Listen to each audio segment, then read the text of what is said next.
papers about James Sullivan, the vice mayor of Yonkers, New York, who in 1945 was accused of using Lincoln's prose in letters he sent to families of deceased soldiers in World War II. The New York Times covered this controversy in a series of articles. Sullivan, a Democrat running for re-election against a Republican, insisted that the accusations were political and that he, quote, never saw a copy of President Lincoln's letter to Mrs. Bixby or knew before of its contents. Of course, Sullivan might have been telling the truth. But then again, the words were so well known that Sullivan might have just inadvertently copied them. For the record, the two letters are very close match, down to the words beguile and the altar of freedom. Sullivan even failed, unfortunately, to change the wording when the circumstances would have called for it, like when he wrote the parents of a Navy man about how their son was killed on the field of battle. For his part, Sullivan, a coal salesman, seems to have enjoyed the short-term celebrity of it all. No press is bad press. He retorted to the New York Times that Lincoln split logs, I split coal, and my political opponents are splitting hairs. Historians began exploring the Bixby letter in the 1920s. The myths that surrounded the letter were the subject of a book-length study by historian William Barton. Barton dedicated more than 20 pages of a book published in 1926 called A Beautiful Blunder, which gives you some sense of where he's going, to discussing the various forgeries of the Bixby letter and to considering questions that had been raised about the letter's authorship. Of the latter, there are those who have held that the famous letter was actually authored by John Hay, Lincoln's personal secretary. Seeking to put this particular myth to rest, Barton, in the 1920s, interviewed Hay's children and found that Hay never claimed to have written the letter. But this particular hypothesis that Hay wrote the letter to the widow Bixby continued to have legs. I should say continues to have some legs. Most recently, two historians debated this very issue in a recent issue of American Heritage magazine, with Michael Burlingame, noted Lincoln scholar, laying claim once again to John Hay's authorship, and with the benefit of newly discovered Robert Todd Lincoln correspondence, historian Jason Emerson, hopefully putting the question of authorship to rest. It's kind of a relief. It's like the joke that begins with who's buried in Grant's tomb. We can now return, hopefully, to the comforting thought that Abraham Lincoln really did write his famous letter to the widow Bixby, expressing his gratitude for her willingness to sacrifice her sons to the cause of freedom. Now, Tracy, I think now is a good time to stop for some questions about the letter. Judy, thank you so much for giving us such an in-depth look at what could be, as you pointed out, the most famous condolence letter ever written and the people who are behind it. We have some questions from our audience, but I have with me first Gwen Kaminsky, and Gwen is the Director of Programs here for Friends of Laurel Hill Cemetery Development and Programs. Gwen, I'd like you to tell us a little bit about the kinds of programs that are offered here, and then you get to ask Judy the first question. Sure.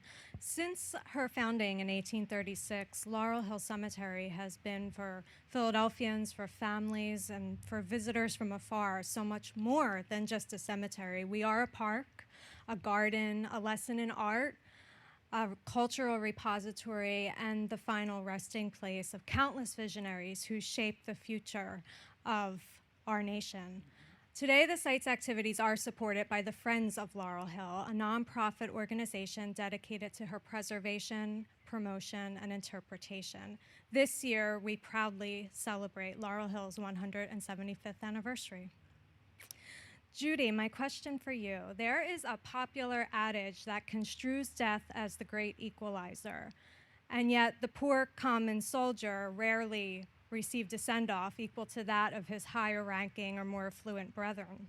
I was saddened to learn in my own research that Mrs. Bixby herself died as she had lived, her pauper's grave marked only with a number. But it is not her death that we remember, but her life story, her refusal to accept her less equal position. So finally, my question is, how has your own examination of Lincoln and the widow Bixby challenged or supported the idea of death as the great equalizer? Well, thank you, Gwen. That's a great question.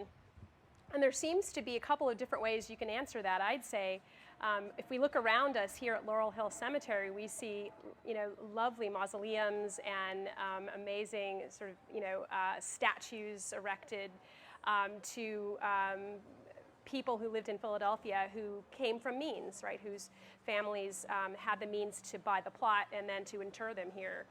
At the beginning of the war, really, it was folks who would have been buried here at Laurel Hill Cemetery who could expect to have their bodies of dead soldiers returned to them. Your average soldier, your average soldier's family would not have had the opportunity early in the war to bury the remains of their loved ones. It was very haphazard sort of arrangements made at the beginning of the war for interring the bodies of soldiers, with some of them coming home and being buried here, but many, many more of them simply being buried where they fell. By the end of the war, there is that sort of attempt on the part of the nation, right, to see all of these deaths as equal. Right, if you ever go to Gettysburg National Cemetery or any of the other military cemeteries, right, all the headstones are the same. They're all level, right? They're all laid out in orderly lines like an army almost. And they really do seem to suggest, right, that where the nation was at the end of the war was valuing all of these deaths the same, or at least trying to sort of draw that message out on the battlefields. And I think that also has to do with the way in which the sort of cause of the war changed as the war went on, right? As the war became a war of emancipation, right, this sort of egalitarian notion of, right, sort of treating all the dead equally seemed to make more sense. And we can see that in some of the military cemeteries that were erected at the end of the war and afterward. If you go to Arlington National Cemetery, it's the same thing. Thank you, Dr. Giesberg. My name is Paul Sakasian. I'm actually a graduate of the Villanova History Department, so proud about that, and thank you for being here. I was just curious. We know this letter, of course, for being the most famous of any condolence letter Lincoln wrote to soldiers, but was this the only one? Was it just because of the unprecedented nature of having 5 sons killed that he decided that he had to write it? Or is there some other time when maybe he decided he needed to write something?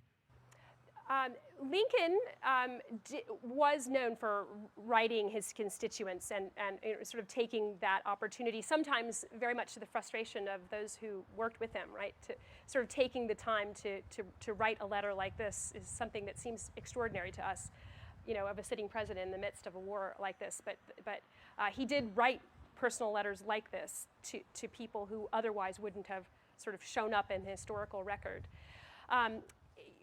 Condolence letters during the Civil War are relatively rare. You will find them, right? And certainly there was an attempt on the part, at least earlier in the war, at least in my research, for company commanders to write a letter home to a family member telling them of the loss of their son or husband. And you will find those early in the war, and they're heart-wrenching to read. At the same time, however, it seems, at least in my experience, to become less and less common for people to ever hear anything back from anybody about the loss of a loved one. So condolence letters, at least from what I have found, become more rare for your average soldier, right, as the war goes on. So for Bixby to have received a letter, right, in 1864 is extraordinary. And for it to come from the president is just unprecedented. But you will find condolence letters from other, from company commanders and from other people who served in a company with the soldier. I think most of the time when people died in the Civil War, families of average soldiers would find out about it by word of mouth. Professor, so is it unusual, or how usual was it for someone to visit the families of the military soldiers who died giving their lives for the country? Thank you for that question. It was very unusual. And I think the only reason that it happened in this particular case was because the way that recruiting was done in the Civil War is that every state had a quota, and they liked to sort of brag about who met their quota sooner rather than later. And there was a lot of jockeying among all the states, about who brought more soldiers to the field. And because of that, when there was something like this extraordinary woman who sent 5 sons, Massachusetts just latched onto that right away and said, what we need to do is get a letter from Lincoln. And Bixby and her own loss really became secondary, I think, to sort of Massachusetts telling a story about the extraordinary sacrifices that Massachusetts families were willing to do. Judy, before we continue with our program, one last question. Why is it so important for us to study the role of women in Civil War history? That's a $1 million question. The Civil War was an event that really galvanized a generation of Americans. And I think we haven't quite really come to terms with how that really was the case. I think there are parts of the Civil War that we know very well, stories about the war that comfort us, right? We know those stories. We know about Gettysburg, right? We know about Appomattox. We know those stories. And they serve a particular purpose for us. But we also know really about how for people in the Confederacy, the war was not just about the battles and about what happened on the battlefield, but it was something that really was experienced at home. And for years now, right, we've been exploring that home front battle. How did people manage on the Confederate home front as many years as they did? But we haven't really done that in the North, and I think that's right because we're sort of representing the winning side. We kind of assume that things went on as usual in the North, and the war didn't reach into the sort of most intimate spaces of people's lives, their homes and their neighborhoods. So when we start to look at women's experiences during the war, like I've been doing, you really do get a sense, much more of a sense of how this was something that the wartime generation really experienced together, and that required sacrifices on the part of women and men.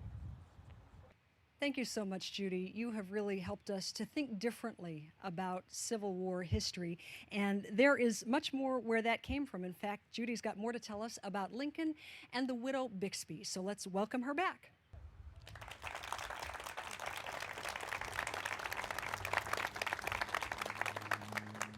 In the years since it was written and since Lincoln died, we have again and again turned to this November 1864 condolence letter to inspire us, and in particular in times of war, I think, to comfort us.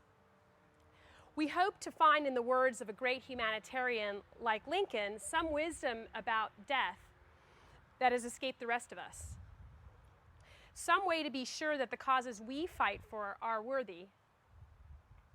But what do we know about Lydia Bixby, the woman who sent her sons to fight, and at least in some of their cases, for sure, to die in the war? Here is a woman who exhibited extraordinary loyalty, or at the very least, perseverance. But what do we know about her? Unlike the letter she received, Lydia Bixby received little press coverage either before or after the letter. Skepticism about Lydia Bixby began almost immediately and intensified in the aftermath of Lincoln's death. Perhaps it was the extent of her loss that raised suspicions, or simply that she had asked somebody for help. Remember, Bixby's claims had been examined both by William Schuyler, the Adjutant General of Massachusetts, and Edwin Stanton, the Secretary of War.